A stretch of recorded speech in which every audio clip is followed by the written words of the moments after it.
Hello friends, आज हम class 10th के डिजास्टर मैनेजमेंट यानी आपदा प्रबंधन का चैप्टर 2 का पूरा ऑब्जेक्टिव करने वाले हैं। नदियों में बाढ़ आने का प्रमुख कारण क्या है? तो नदी की तली में अवसाद का जमाव। बिहार का कौन सा क्षेत्र बाढ़ग्रस्त क्षेत्र है, यानी वहाँ पे बहुत ज़्यादा बाढ़ आते हैं? तो उत्तरी बिहार।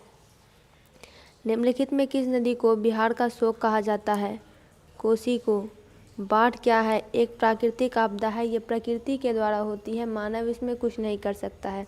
हालांकि मानव कहीं न कहीं इसमें जिम्मेदार जरूर होता है। सूखा सुखाड़ किस प्रकार की आपदा है? प्राकृतिक आपदा है, यानी सूखा पड़ जाना। सूखे की स्थिति किस प्रकार आती है? तो धीरे धीरे।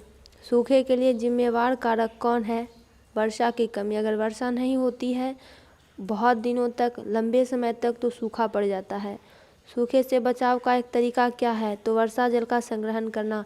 बहुत सारे तरीके हैं, जिससे कि वर्षा के जो जल है उसको स्टोर करके रख लेते हैं। राजस्थान में जहाँ की पानी की पहले दिक्कत थी, तो वहाँ पे लोग बहुत सारे उपाय थे कि वो अपना जल रख देते थे। लेकिन जब से वहाँ पे नहर खोल दिया गया, तो उसके बाद से लोगों ने ये सब करना बंद कर दिया। कोसा तटबंध किस नदी पर है? तो कोसी नदी पर।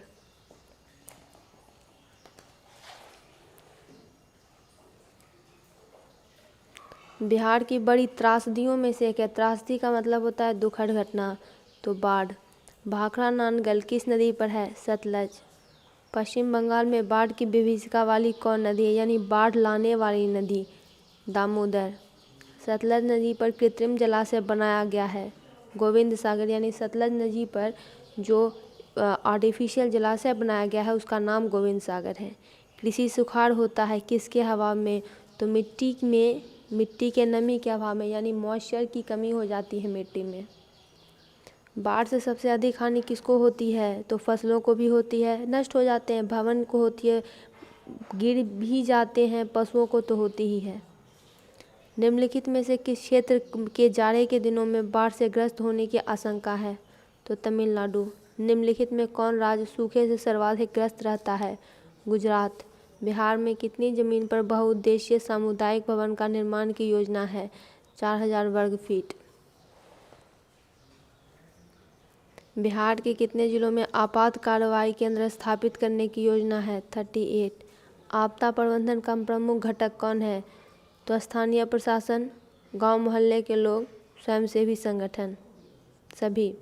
आपदा में कौन सी समस्या संचार में बाधक होती है?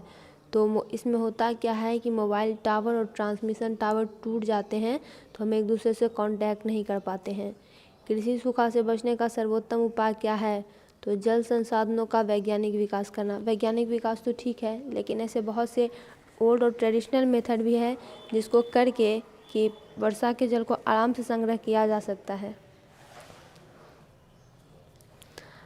नदियों के जल ग्रहण क्षेत्रों में वृक्षों के रहने से क्या लाभ होता है? तो बादल आकर्षित होते हैं और वर्षा की संभावना बढ़ती है। बाढ़ का प्रमुख कारण क्या है? तो जल की अधिकता, नदी तल में मलबों का निक्षेपण, वर्षा की अधिकता, इनमें से भी।